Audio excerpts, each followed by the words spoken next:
মাগুরা থেকে নির্বাচনের আরো খবর জানাচ্ছেন প্রতিনিধি মাসুম বিল্লাহ। মাসুম, আপনার এলাকায় নির্বাচনী মাঠের কি অবস্থা? রক্তিম, আপনাকে ধন্যবাদ। আমি গভীর রাতে দাঁড়িয়ে আছি মাগুরার স্টেডিয়াম পাড়ার এলাকায়, স্টেডিয়াম গেট সংলগ্ন একটা চায়ের দোকানে। তো মিছিল, মিটিং এবং জনসভা ছাড়িয়ে এখনো রাত অবধি এখানে চায়ের দোকানে এই এলাকাবাসী তারা বিভিন্ন সমীকরণ মেলানোর চেষ্টায় আছেন। আমার পিছনে আপনি দেখতে পাচ্ছেন যে এখানে এই অঞ্চল, এই পাড়া মহল্লার বিভিন্ন বয়সের যুবক, কিশোর এবং বৃদ্ধ বয়সের বিভিন্ন মানুষ তারা মেলানোর চেষ্টায় আছে। এই নির্বাচনে তারা কেমন প্রার্থীকে বেছে নেবেন আপনাকে একটু জানিয়ে রাখি। সেটা হলো যে মাগুরার দুইটি আসন, মাগুরায় দীর্ঘদিন ধরে বিএনপির একটা কোন্দল ছিল বা গ্রুপিং একটা রাজনীতি ছিল, যেটা তারেক রহমান দেশে প্রত্যাবর্তনের পরে সেটা অনেকটাই ঢাকা মহানগর দক্ষিণ যুব দলের সদস্য সচিব রবিউল ইসলাম নয়ন তিনি একটা গ্রুপের নেতৃত্ব দিতেন এবং নির্বাচনে তিনি প্রার্থী হিসাবে দীর্ঘদিন কাজ করেছেন।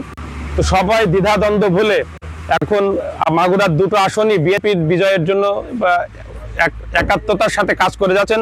পাশাপাশি দাঁড়িপাল্লার প্রার্থীরাও বসে নেই, তাও তাদের নির্বাচনী কার্যক্রম পরিচালনা করছেন এবং একটা প্রতিদ্বন্দ্বিতাপূর্ণ নির্বাচন মাগুরাতে আমরা আশা করছি। যেহেতু এই শীতের রাত, এখনো চায়ের দোকানে এই মহল্লার বিভিন্ন শ্রেণী পেশার মানুষ বসেছে। আমরা আমার পিছনে তাদের কাছ থেকে একটু জানতে চাইবো যে আসলে তারা এই নির্বাচনে এখনো রাত অব্দি কি সমীকরণ তারা মিলাচ্ছেন।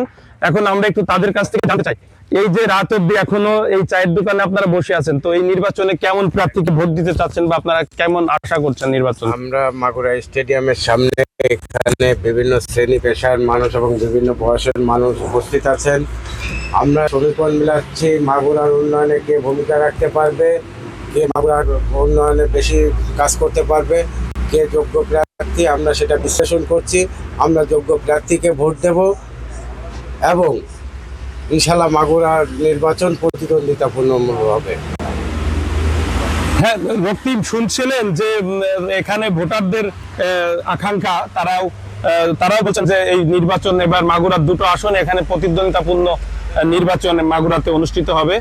তো রক্তিম, এই ছিল মাগুরা থেকে এই গভীর রাতে নির্বাচনের সর্বশেষ সংবাদ। ধন্যবাদ মাসুম।